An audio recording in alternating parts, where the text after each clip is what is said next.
Sejam bem-vindos ao Nerdologia de História. Meu nome é Felipe Figueiredo, formado em História, colunista, podcaster, youtuber e professor. Pare sua partida de pelota basca e não ouse perder esse Nerdologia sobre o fim do ETA e a história do País Basco.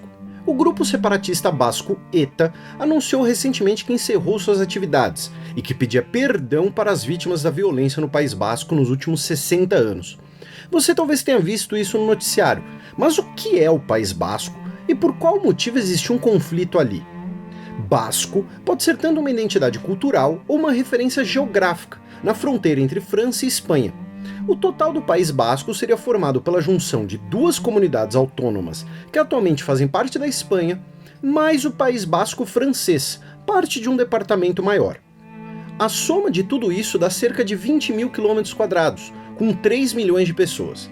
Desses, um terço se identifica plenamente como basco, seja por sua herança familiar, costumes ou idioma. Hoje, a língua basca é ensinada nas escolas e usada na administração da comunidade autônoma basca dentro da Espanha.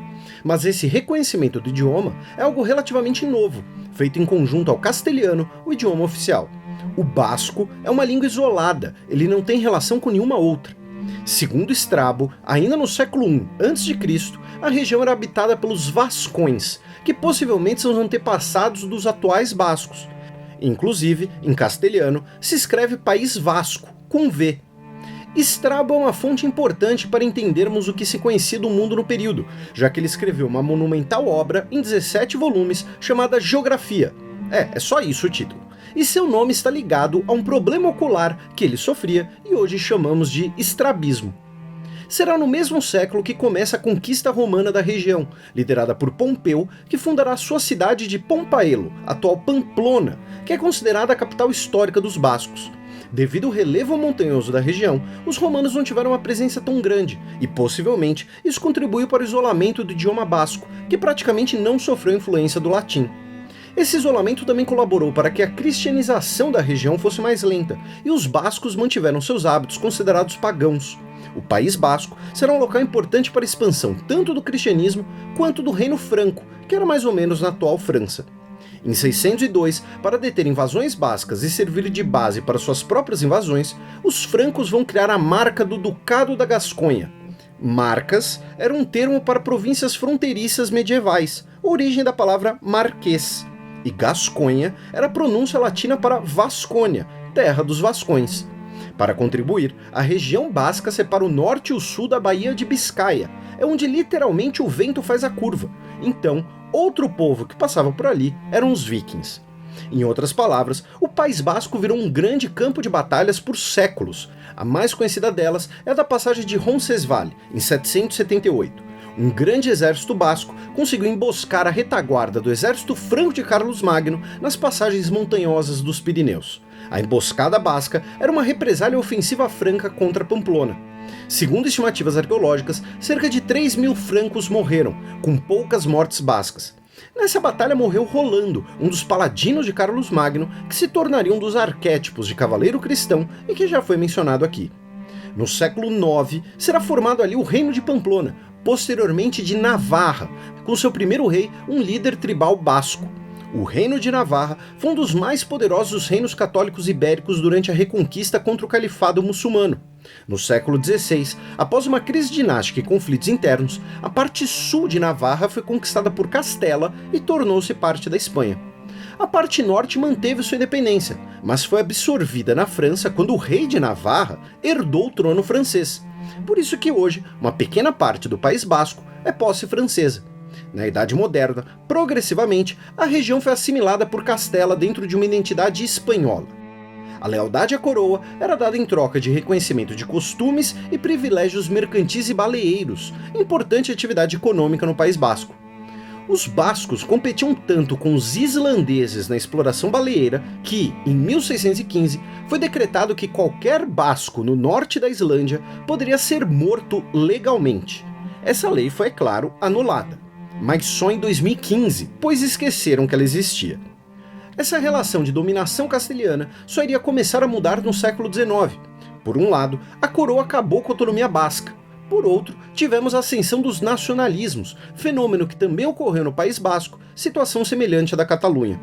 Por exemplo, em 1895 é elaborada a atual bandeira basca, em meio a uma maior valorização do idioma basco, em poemas, músicas e literatura. No mesmo período é fundado o Athletic Bilbao, clube de futebol que é frequentemente usado como símbolo da nacionalidade basca, já que ele aceita apenas atletas bascos. No início do século XX, a autonomia basca foi a principal pauta política da região, dividindo os partidos bascos. A busca por autonomia, porém, vai colocar a maioria dos bascos no lado republicano na Guerra Civil Espanhola. O evento mais simbólico da Guerra Civil Espanhola ocorreu no País Basco.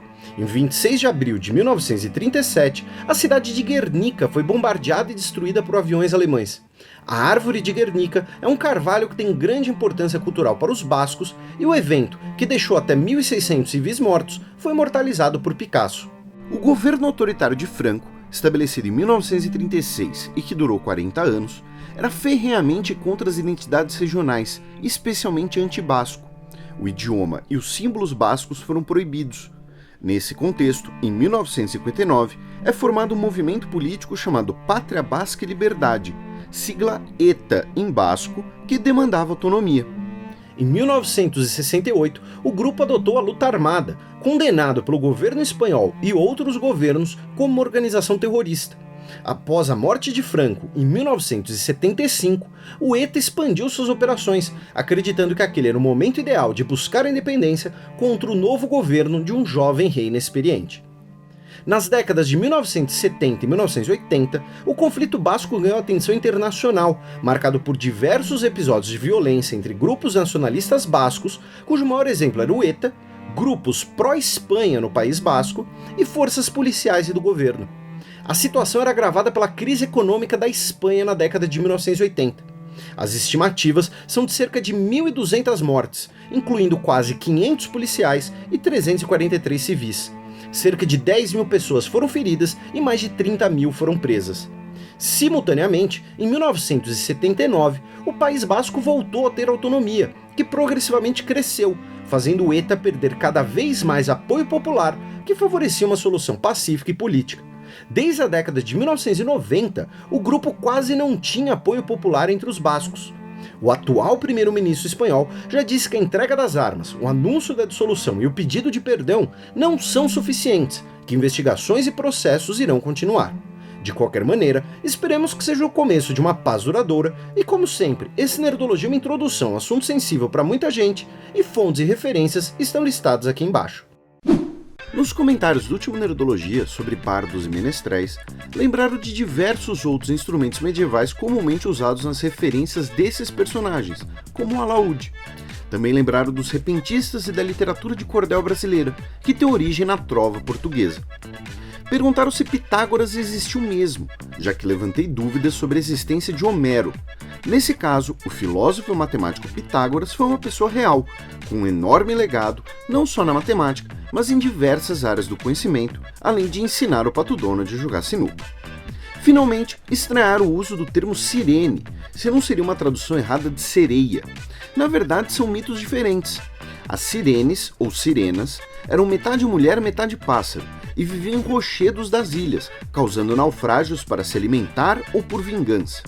Já as sereias eram metade mulher, metade peixe, com diferentes lendas, desde apenas pessoas que sofreram uma maldição até complexas relações próprias, como Tritão e seus filhos.